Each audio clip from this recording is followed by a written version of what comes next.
Welcome.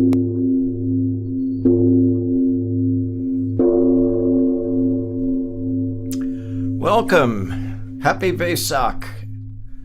We're going to have our fourth annual, we presume fourth anyway, Vesak Poetry Slam. And as I always say,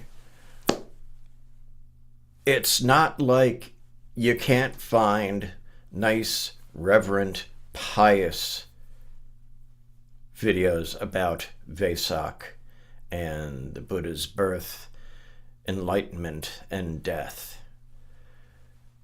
You probably can't find that many poetry slams that celebrate these things.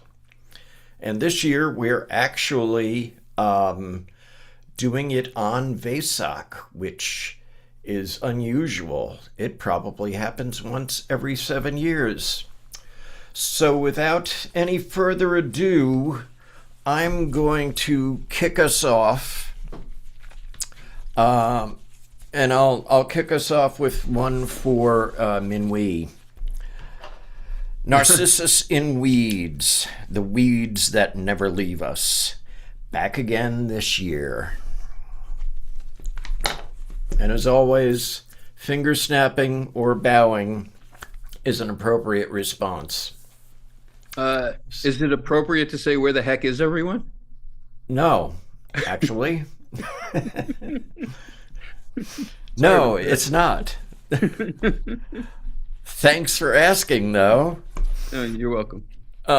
So I have some poetry of my own, and I also have some stuff from our brother Brad Hunter, who is actually at least en route to, if not already at a retreat.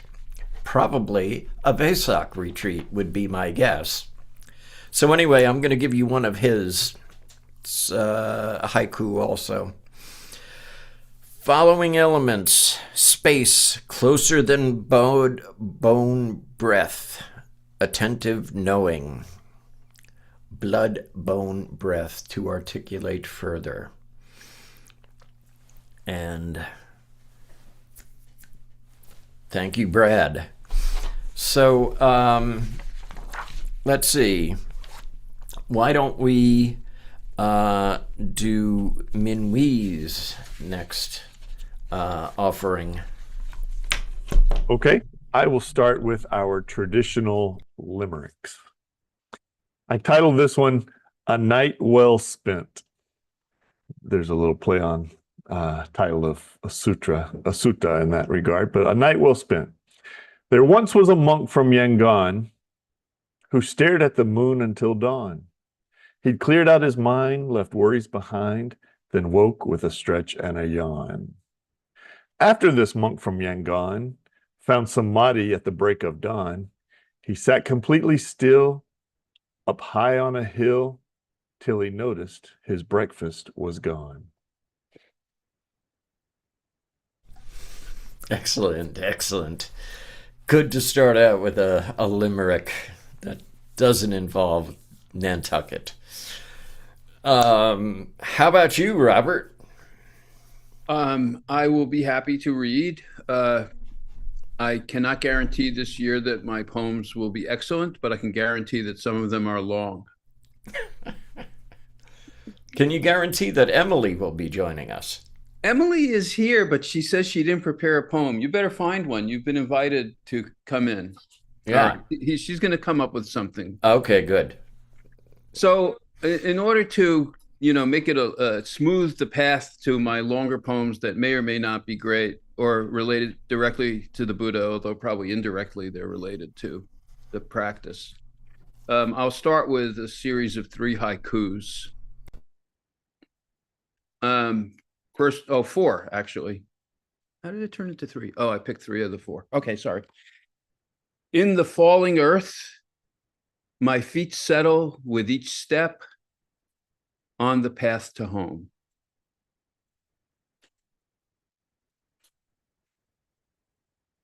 Next, sunlight and a bird, branches backlit with sunshine, days of fading light. And finally, a garbage truck stops, reminds me of my sad life, proceeds down the road. That one is technically a senryu, a non-nature haiku. Uh-huh. Good. Well, since we're on an uplifting bent there, I've got one. It's a tanka, actually, which is kind of like a haiku, but it's more like a haiku-baru. It has extra rows of seats to it. When I think I'm sad, life and death are illusion. Illusion is pain. Spare me all your platitudes. When sad, I'm fully sad.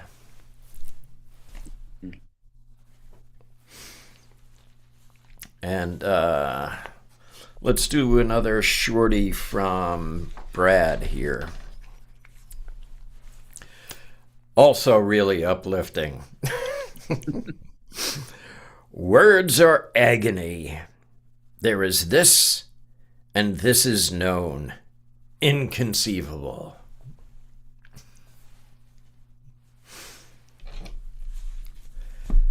Nice. Yeah, that's our buddy Brad from London, Ontario. So, how about something from you, Minwee? Okay, so in old Chan tradition, poems were minimalistic. So you saw 4 words or 4 Chinese characters in 4 lines. And so I have 4-word, 4-line poems following that old Chinese minimalism. So I'll go slowly so we can, I'll split them all up so we can keep going through this. But so my first group of 4 poems I call Zen Wisdom Present Moment. Mindfulness, compassion, wisdom, dharma. One mirror, no dust. Moon reflects still water. Quiet wind, empty bowl. And I'll come back for more. Why don't you give us one right now? Okay, I'll give you one more. Chop wood, carry water, awaken to every moment. Axes slice through thoughts, buckets fill with stars.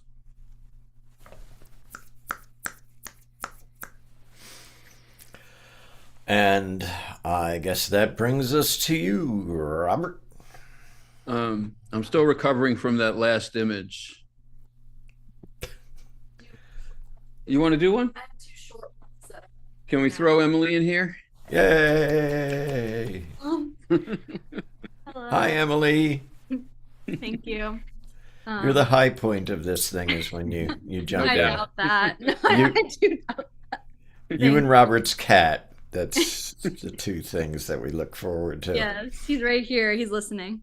Oh, okay. The cat, I mean. There's a silence that comes once in a while, quietly observing like a child. There's a moment in which I finally can't deny what's hiding in the cracks and the whole design. That was my first short one. And I have one more short one. Thank you. Okay. Cracks in what you thought before start to open even more until you can't deny them and feel ready to explore. Nice. Thank you. Thank you, Emily. If you come up with any others, feel Yeah, free see to what else you rejoin. come up with. Appreciate it. Uh, You're very welcome. Thank you for your contribution to the cycle here. Yes. So And also, it's now thank you now for time. thank you for representing Brad. It's good to hear his stuff as well. Yeah. So I guess we're in the mode of can you top this? So, Robert, it's on you to follow up. Well, Emily. I won't compete with Emily. There's no way to do that, but I will read I'm not going to read my most depressing poem. Let's say that. I won't read that yet. Um this is some of these poems are more about the essence of samsara than they are about the essence of uh you know Zen specifically, but in being about samsara, hopefully they shed some light on something. So this one uh, woke up 2 p.m. covered by a blanket of snow, white reflections in the grainy dusk. The sun is sad. The buildings are light brown, melting like old chocolate. A few cheery walkers extol the glory of the white bounding furrows, magnified light bouncing off their ski goggles. To me, it is just dust. I see the white static lying there like an unhappy lover. I sense the squirrels and the rats and the tardy birds hiding underneath in creamy, frigid holes and hollows, but it is all for naught. The secret under the snow is unknown. The eyes do not see and the ears do not hear. It is all covered by the white screen of waiting, and the still trees are no longer able to contain their hardy but unjustified patience. Thanks, Sonny. Thank you. Let's hit another one of Brad's here.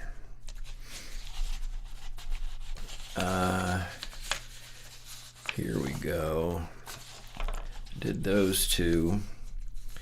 He's got one that's fairly long. Oh, and he's got one that's even longer than that. So why don't we do the one that's fairly long, and we'll save the one that's really long for later. An abandoned old ship sank to the floor of the sea. For years, the heavy, wet dust has been filling the hull daily, securing it firmly in the ground of the depths. The ghosts of ancient sailors periodically rise again to the surface, restlessly wandering in their wanting sheer habit of and sense of poverty. But even they have grown weary of the rising and falling of the waves and the endless parade of strange beasts eating in and out of portholes. All the while, the ceaseless current of the unmoving hums throughout the rust and rot.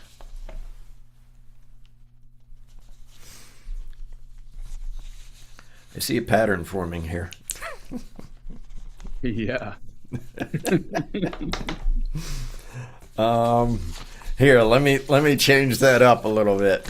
And this one is this one's for Chol Min, who wishes us well on this. So deep bows to Chol Min. I guess I can't ask how is Cholmin doing. You can. He's doing fine. Last I spoke to him. Oh, good to hear. Texted to him anyway. So here is the one for Chol Min. I hear the TV. I miss hearing about Grandma winning Jeopardy.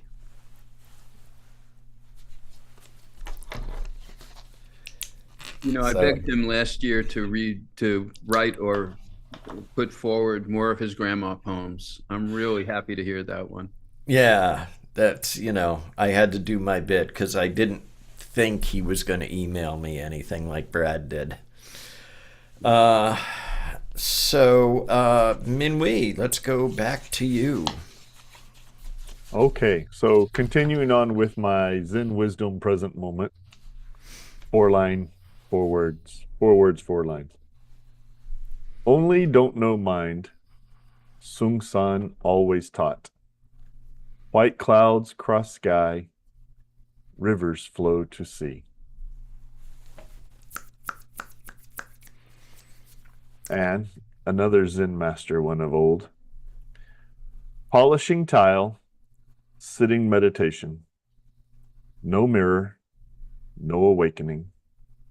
Brick remains a brick. Wild geese fly past.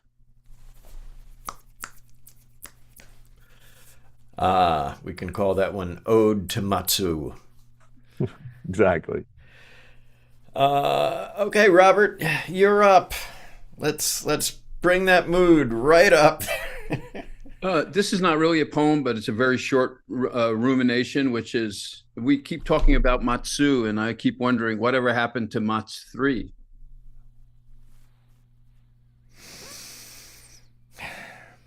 Okay. Sorry, I ruined the poetry slam.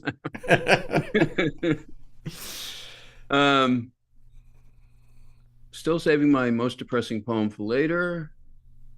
Instead, I will read my longest poem, which is a little bit on the prosy side, but it's based on a Swedish science fiction series that I watched most of before I gave up. And it's got an interesting subject matter, but it's long. It's called The Other Place. When you see the other dimension, it appears as a hallucination. Those who can't stop seeing are locked up tight. Our sensory system is not geared to seeing interdimensionality. To see what is what, we need to use another sensibility, the ability to discern the difference between imagination and dimensionality. Our society is not geared to supporting this kind of perception. It's most likely to be accepted if it's promoted as a religious experience. We're in love with the supernatural only in this very limited form. But what if everything is an imperfect copy of everything else? Indra's net, where every jewel reflects every other. Of course, each one reflects the whole from its own unique angle. We see glimpses, but we cannot hold the vision. And in each photocopy dimension, things have worked out a little bit differently. Small changes lead to massive results. The whole world winds up being quite a bit different from one starry space to another. And up in space, beyond the ordinary confines of our own space-time, the doors between the worlds is a bit more tenuous. We see things that we don't understand, and in a rare case, we may slip through into a similar world, but not the one we started in. A few names are different, a few events never took place, but eventually we realize that we're in the wrong world. The veil remains thin, and we get glimpses of that other world we may never see again. In order to transfer back, we may have to climb all the way back into space, where space-time is thin and where we may jump into another reality, but who knows where we'll wind up. Hopscotch in the etheric planes, transparencies overlaid upon each other, shifting jellyfish in the sky, the mind confined to this body suddenly free to wander and get lost.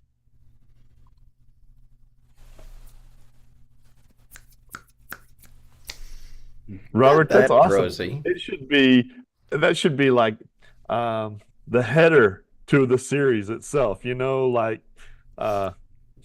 yeah, I like that. It's kind of like, and your voice, you had that voice actor thing going on with it, that it was kind of like the beginning of the Twilight Zone, You're like, Who knows what we'll encounter in the poetry slam? exactly. In a world. Let's see. Let's do another Brad here. He's got some short ones. Gazing into a bowl of my own blood, all view.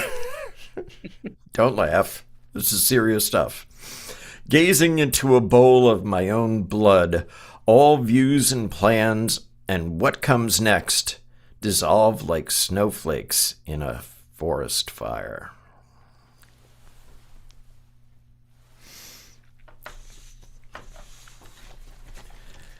Say Robert left. We're going to take 10 Brad was a little points. dark on some of these, I'm telling you. Well, It's At least Canada. What can I tell you?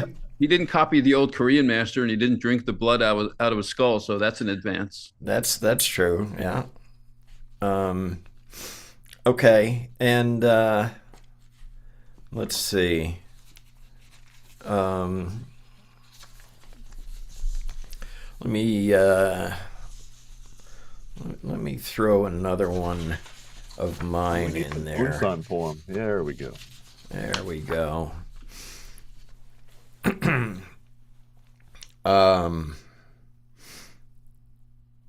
Yeah, this is a good one for it. Vajra Samadhi. Wanyo told us about it. In the space tween words. Adamantine absorption. If you're quiet, you get it.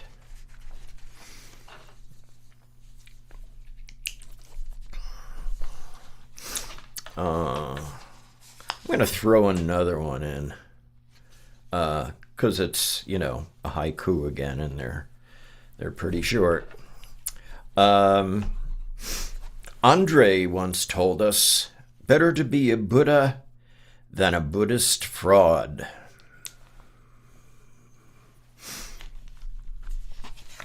I'm just checking them off as we go along so I don't read the same one twice, as has been known to happen. I'm doing that. Ribbit. Ribbit.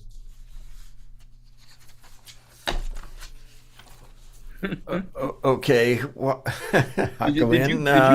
you trying to call me in frog language? I've I sometimes was being a Buddhist frog. Fraud, not frog. Hakwin. No, I'm joking. I'm going to adopt that as my pen name, Ribbit Epstein.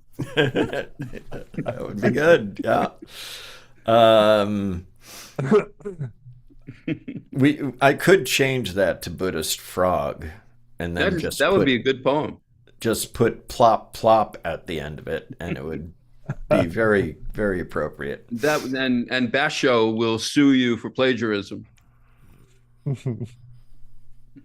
Fine. I mean, he's been gone for a number of centuries, so he probably won't do that. We're probably pretty safe. It's more than 70 years. He hasn't renewed that copyright. We don't. Okay. All right, Minwee, back to you. Okay, so I when I sat down and I was writing some poems, I had an epiphany of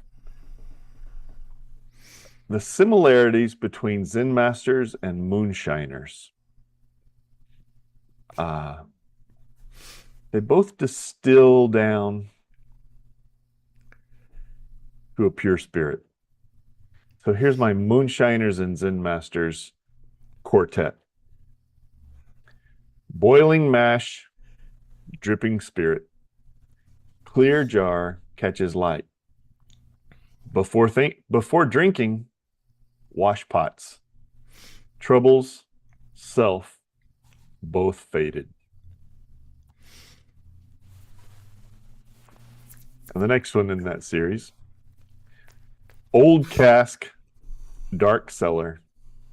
Years pass like smoke. Gray beard, crow's feet. Each moment warmer, smoother. I might as well finish these out. Yeah, go ahead. I'll Go just ahead. Those are I'll nice. just finish out my moonshiners theme here, okay? Is that all right? Shall I finish? Go for it. All right. I got two more moonshiner theme ones. Moonshiners and Zen masters, because there is a similarity. Cold stream, mountain air, copper shines like dawn.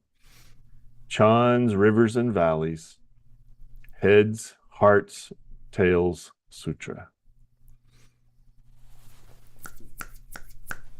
You might have to be a moonshiner to understand the heads, hearts, tails sutra. When you distill moonshine or any kind of liquor, the very first parts that are super strong but are full of like acetones, all the stuff that gives you a headache, they call those the heads. But the sweet middle, the perfect clear spirit, That's called the hearts. And then at the end, when you're distilling and it's not very strong, and again, the impurities start to show up again, that's called the tails. So the heads, hearts, tails sutra. That's the. And there's an analogy to that nomenclature somewhere to the Huatu, the head of the word and the tail. Yeah, there's a That's a nice. Zen I thought, master there. I'm gonna get in trouble, but I thought you were gonna say that moonshiners and Zen masters are alike because they both have a lot of activities, but neither of them has a real job. I got one more on that note. Wild yeast, quiet room. Bubbles mark the time. Wild geese fly away. Matsu's moonshine, Baijang's headache. I like that one a lot. Beautiful. And by the way, I appreciate you mentioning wild yeast. I'm a sourdough bread maker, and I have to keep the wild yeast bread dough cultivated at all times. That's right. It's crucial. Yeah. Beautiful. Those were great. Nice. All right, Robert. Once again, can you top this? I didn't realize we were in a Vesak competition, but okay. You're mixing it up with the Zen Jeopardy, aren't you? That could be, yeah. Well, unfortunately, I'm going to read the longest of my poems. Emily has an entry. Come on in. Yay, Emily. Okay, this one doesn't have a title, actually. I guess I didn't title the other ones either, so that works well. True. With a fresh heart and eyes, with a fresh mind too. Giddy, just a child smelling flowers on a rainy spring day, heard the design of things. Like a girl who's never known heartbreak and rather only tasted the depths and felt the steady rhythms of love. As the child in me bends over the flower, the world is melting and everything blending together, swirling, whirling for a moment, like time is coming and going at once. Like we exist and never were. Like the flower is the center of the universe, all thoughts, feelings, and actions revolving around it in that single moment of breathing in the sweet natural perfume of its petals mixed with dew. Happy the flower has been patiently and quietly waiting for someone to visit, and sad it must wither, in the same breath. Young, old, gone, never was. Wow. Wow. Thank you. Wonderful, Emily. Thank you, Emily. Thank you. Wow, what a nice poem. She's a natural at this. I'm just a hack. Appreciate it. Thanks. Thanks on Okay. all of our behalf. Hey, you have a wild Zen spirit, my dear. You're up, Robert. Okay. Well, I've got a lot of competition around here. So this one is a longish poem. It's a positive samsara poem. Hello. We need one of those. Although Emily's about the flowers was really nice too. So this is just celebrating ordinary life. It's called Breakfast on a Sunday Morning. Together in the living room, in the quiet sunlight of a Sunday morning, I sit with my wife in front of the window, eating the breakfast I've prepared.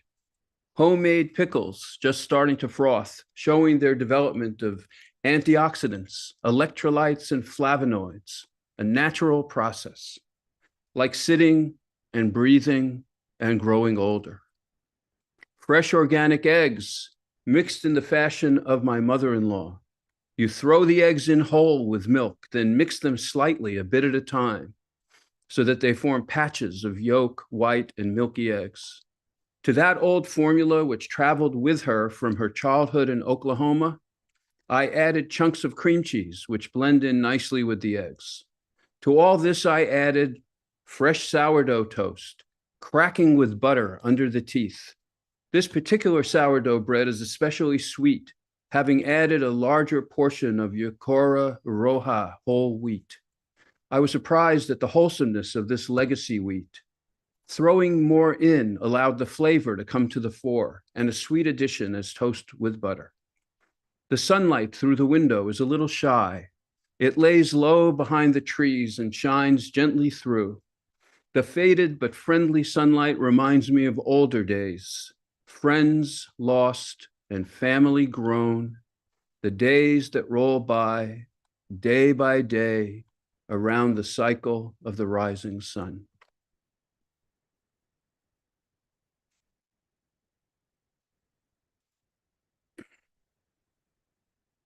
Oh, you're muted, Unsan. Yes.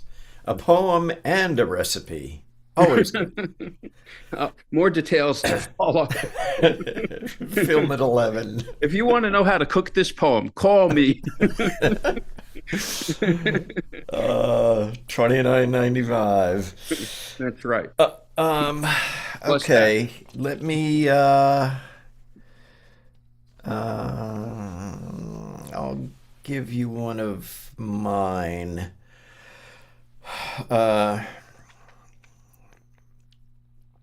This one's for Hangdal, actually. Why do you sit here? Want to be Buddha? Or want to be a Buddha? You want to be enlightened? Define what's enlightenment. Oh, and who pops onto the screen at that time is Hangdal. Maybe you heard me mention his name. Fantastic. Call him and he will appear. Yeah, really? Okay. Let's give a Brad poem here. It is always this crimson moment, but the knower of it, before the unfoldment of time and space, the unmoving peace that precedes I am.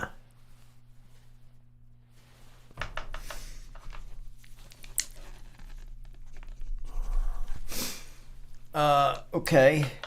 Minwee, I hope you saved some. I have a bit of a longer one here. So just to preface this a little bit, a couple of weeks ago, maybe a little bit longer, in a Dharma talk that I gave, I talked about a Catholic mystic who was locked away in a cell being beaten by his friends. And he had his own awakening. And so here I'm having this mystic meet Guan Yin. So I call this Into the Dark Night of Emptiness, Juan meets Guan Yin. To arrive at what you do not know, walk the path that unravels knowing. To hold what you do not own, let even the breath in your throat fall away. Nada, nada, nada. The sky collapses into the mirror shatters into light. Form is emptiness, emptiness is form, a landscape unwritten, a silence that sees without eyes. No ears to meet the wind. Oh, no ears to net the wind, no tongue to divide bitter from sweet, no mind to spin its web of thought. The soul becomes a room stripped bare, a chamber where God hides by becoming everything. Nada, nada, nada. Old age and death dissolve like mist. Suffering leaves no footprint on the stone. The body loosens its hold on the earth. The self, a candle blown out in the sun. There is no path, no mountain, no prize, only the luminous dark, perfectly empty, perfectly awake.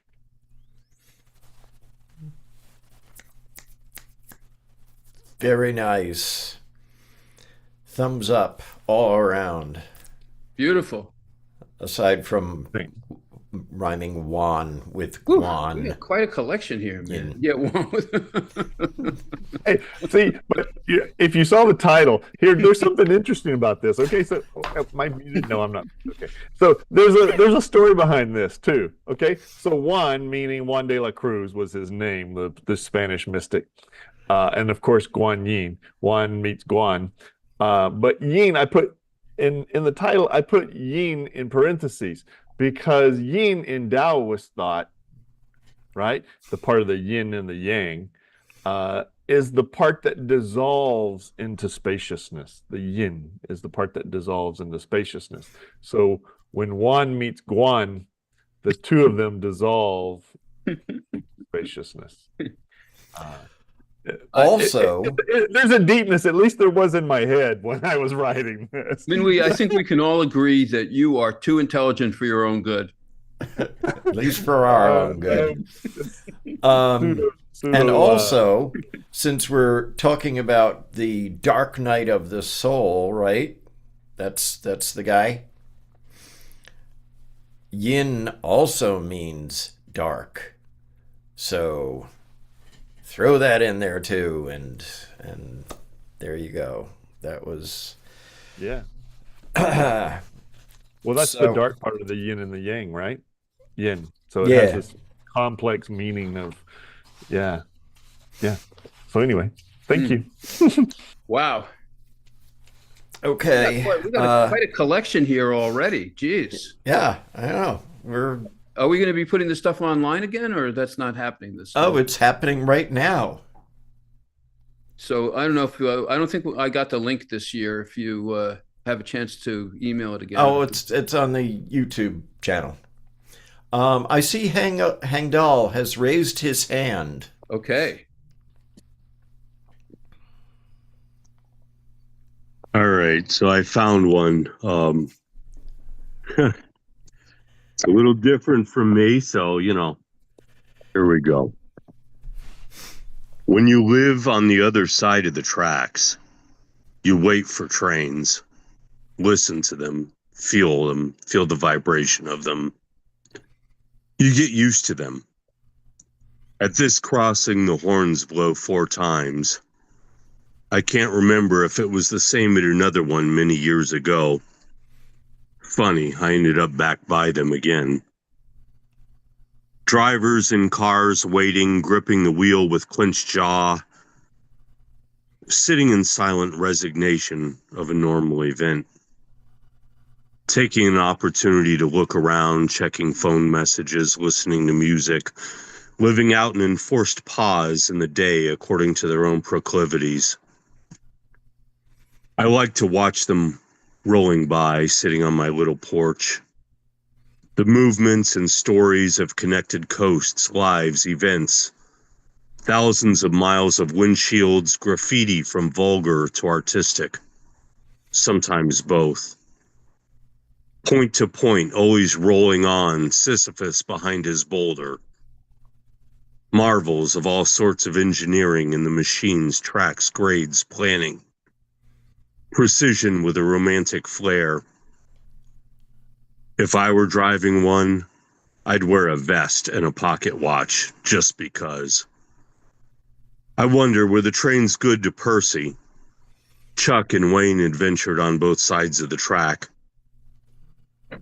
Is it this side or the other side of the tracks? Depends. What's the point of reference? My little space has a brass stupa below the window facing the tracks that glows like gold. Good morning, America. How are you? Say, don't you know me? I'm your native son.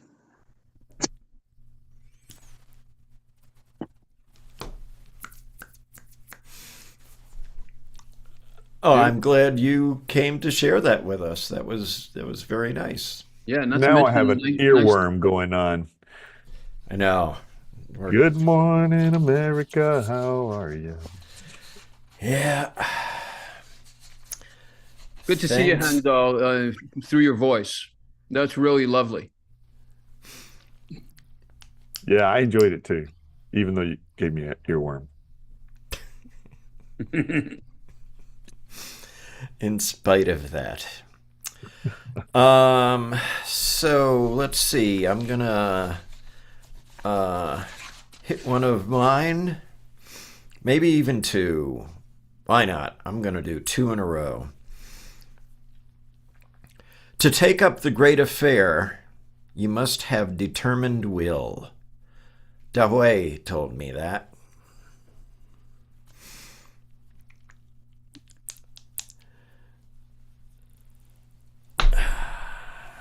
This is a good one, if I say so myself.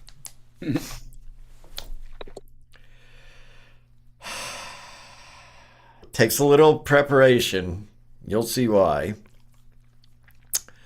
The three Dharma seals. The three Dharma seals. Oh, bravo, bravo. And Dharma seals in the first line was capitalized, and in the second line was lowercase. Just Can I suggest a sequel to that one? Sure. The three Dharma seals. Well, yeah, I mean, that's as close as I was going to get to that. I thought the ones you were doing were chickens. Sorry. No, they were seals. They were seals for whatever that's worth. That's, to me, that's a seal. Well, I guess now we've both sealed it and resealed it, so that's good. Is Bryant here? I keep hearing these really bad puns. And so On that note, let's head to the Great White North for another one of Brad's. 10,000 anticipatory tears wash through for 100 anticipated farewells. A strange current of grief, pervaded by streams of joy, gratitude, and love.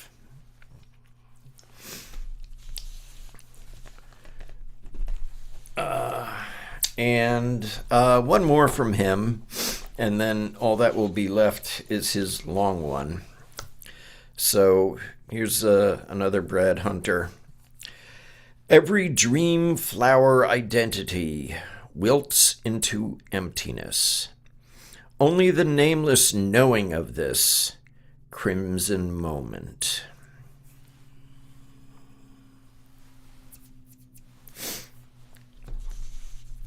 Two more by Brad. Okay, so how about you again, Robert? let me unmute. Now I have a little assortment of short to mediums here at this point, and one medium that I'm saving, which is the most depressing one. I'm not brave enough to do that one yet. So I'll read, how many rounds, do we have more rounds to go? Yeah, I've got two more, and there's the Brad's long one. So Okay, because I have enough for like 3 little rounds or something like that if we're going to go Okay. that long. Otherwise, I could combine them. I guess I'll do 2 at a time. So this one is called Bookstores. It's a little weird, unlike my other ones. I've tried those stores before that move around and won't keep still. Bookshops that move while you're trying to read. Medical centers that suddenly jump while you're getting an injection. I've had enough of that. Sometimes it seems like everything conspires to do you in, to move under your feet while keeping the rug steady so you don't realize until all of a sudden that you're standing knee deep at the apex of an abyss. That was fun.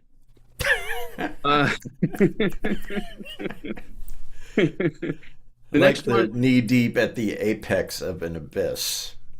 yeah, I'm not sure about that imagery. The next one is called moo, an unfamiliar term.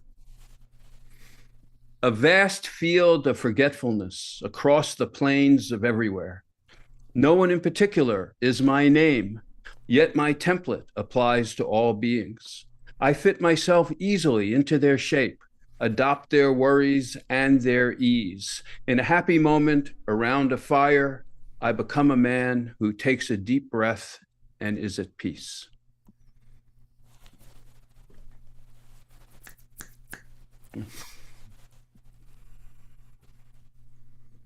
I have one that I just improvised. Form is forgetfulness. What?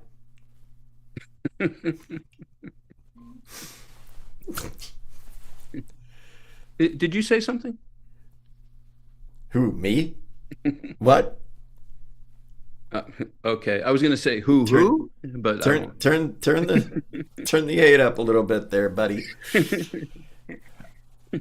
Get the ear trumpet out. Sometimes the mute button goes both ways. Let's see. Hangdall, you got anything left?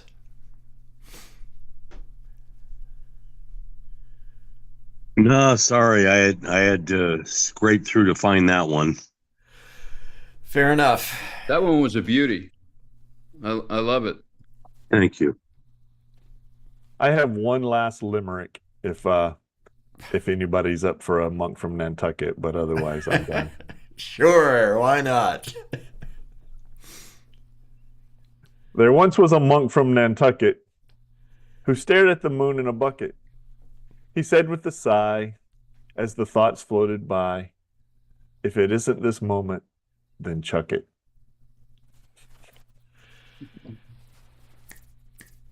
I'll bet autocorrect filled in that last line for you, right?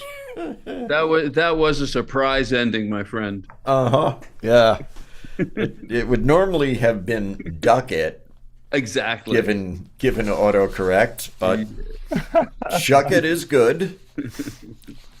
Well, I had to clean it up for YouTube. Yeah, right. We don't want to have that explicit lyrics sticker on it. Thanks, Right. Tipper. my ode to Tipper Gore. You know Martinez's wife. Oh, sorry, that was the governor of Florida. Never mind. Yeah, no, I don't know. Okay, so let's see. I'm going to throw one your way. Yeah, this is my last one, and then we'll have Brad's rather long one. And there's actually one more that I might throw in, but maybe not. Looking for the way, chant Namu Amidabul. Welcome home, Pure Land. It's like I never left it. The favorite meal always sates. Home cooking is just my mind.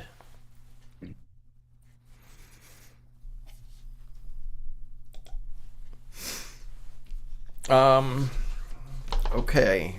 So, Robert, you're up. Wow, the cycles are getting faster. Okay. Sounds like Emily says, sounds like life. Okay. Stop being so zen, Emily. Jeez. Okay. All right. So these are one medium and two short ones to fill this cycle. The first one is just two of these feature the cat. So this is called Tried to Grab the Cat. I tried to grab the cat, but he bounded away. He slipped through my fingers like water, like salt. That's that one. The next little short one, The cold light of Buddhism reflects the warmth of the heart.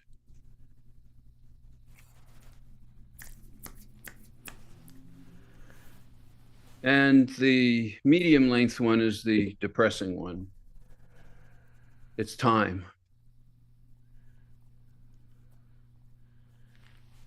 First, I was exiled from my town. Then I was exiled from myself.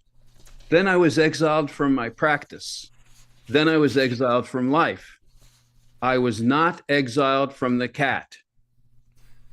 I was not exiled from the piano. They allow me out 1 hour a day to walk these mild urban streets and compare the varied and beautiful flowers. I live in a box. I live in a house. I live in a town. I live in a life. I live in a body. I live with the cat. I live with the cat.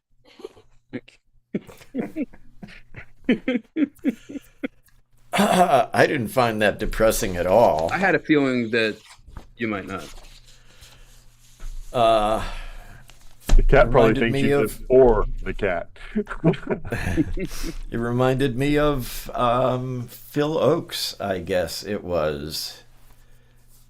Oh, I appreciate that. I know who Phil Oakes was very, very well, and I appreciate the comparison. Maybe it was Pete Seeger. I Somebody like had something about little boxes. Oh, that was Pete Seeger. Oh, okay. Yeah. Oh, that's right. This is sort of an extrapolation of that idea to life itself.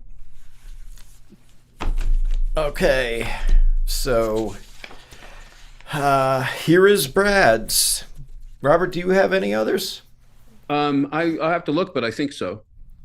Okay, well, if not, we'll close out with Brad here. I'll double check while you're in the meantime. Okay. I am finding increasing comfort hanging out at the dissolving edge of myself, inviting the endless project of becoming to take a rest. Striving to let go is like the hand attempting to throw itself away. When we see the futility of grasping empty space or nailing down a wave at the shore of arising and passing, release and relinquishment happen in their own time. It is really the only safe place.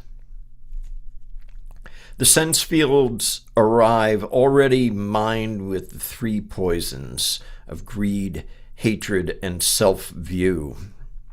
Without a steady abiding in emptiness, we risk scorching and salting the earth with every experience. Our body is already in the manifest, so not much can we do about that. Keep it clean, feed it reasonably, give it some balance of movement and sleep. Watch it shrivel and fall apart. Care for the ground around us, near and far, and give whatever is in our capacity. Being aware of the hatchet and razor in the tongue, my preferred language is evolving towards silence.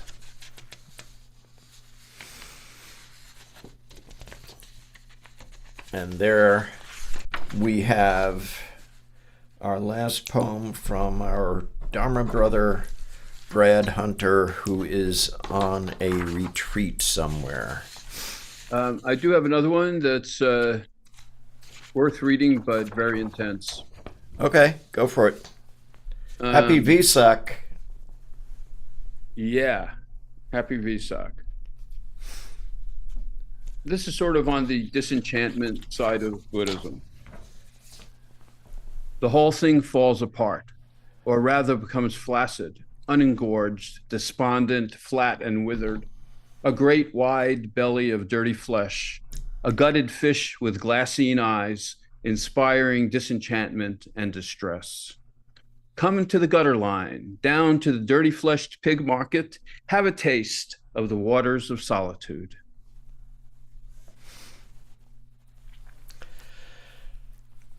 All right. Not a good one to end on. Let me see if I can find another, Uh, unless we're out of time. sure, no, go for it.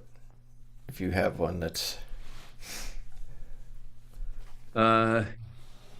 This one, I'll read this one. It's got a. Unfortunately, I have to apologize in advance. It has a unsuitable pun embedded in the poem, but it's more lighthearted than the last one. Hiking downhill on what's left of my legs, jangle, jangle, jangle. It's a long way to trip a canary, and it's true what they say. It's a long way from home. On the other hand, home is where the heart is. So I guess I'm here, there, and everywhere.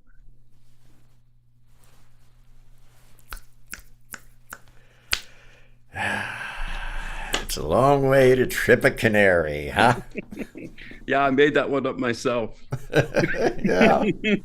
I don't think anyone else would have. Somehow. Poetic license. Uh-huh. Yeah. And I, by the way, that pun, it's a long way to trip a canary, is on Memorial Day today, by the way. Mm-hmm. So it's an awkward reflection of Tipperary.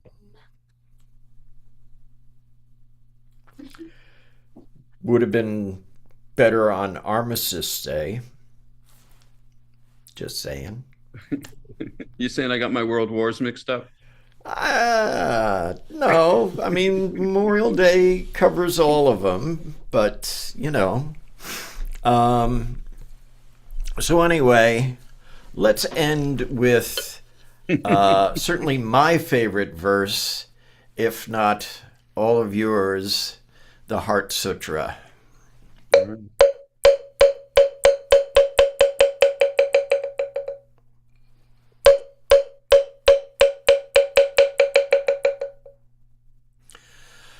Mahaprajna Paramita Hridaya Sutra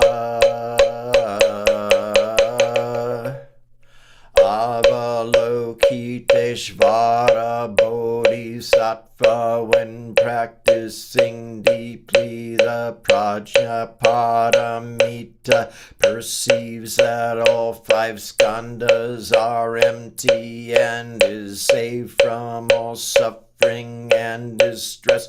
Shariputra, form does not differ from emptiness. Emptiness does not differ from form. That which is form is emptiness. That which is emptiness, form. The same is true of feelings, perceptions, impulses, consciousness. Shariputra, all dharmas are marked with emptiness. They do not appear or disappear, are not tainted or pure, do not increase or decrease. Therefore, in emptiness, no form, no feelings, perceptions, impulses, consciousness, no eyes, no ears, no nose, no tongue, no body, no mind, no color, no sound, no smell, no taste, no touch, no object of mind, no realm of eyes, and so forth, until no realm of mind consciousness, no ignorance, and also no extinction of it, so forth, till no old age and death, and also no extinction of them, no suffering, no origination, no stopping, no path, no cognition, also no attainment, with nothing to attain. The bodhisattva depends on prajna paramita, and the mind is no hindrance. Without any hindrance, no fears exist. Far apart from every perverted view, one dwells in nirvana. The three worlds Buddhas depend on prajnaparamita and attain anuttara samyak sambodhi. Therefore know that prajnaparamita is the great transcendent mantra, is the great bright mantra. The utmost mantra is the supreme mantra, which is able to relieve all suffering and is true, not false. So proclaim the prajnaparamita mantra. Proclaim the mantra which says Gate gate para samgate bodhi swaha. Gate para samgate bodhi swaha. Gate para samgate bodhi swaha.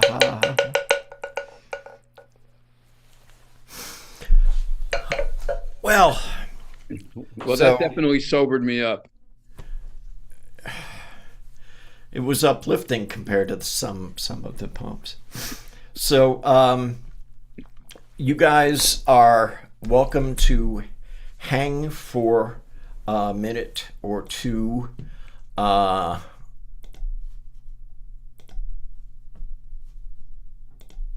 And we will be closing it out.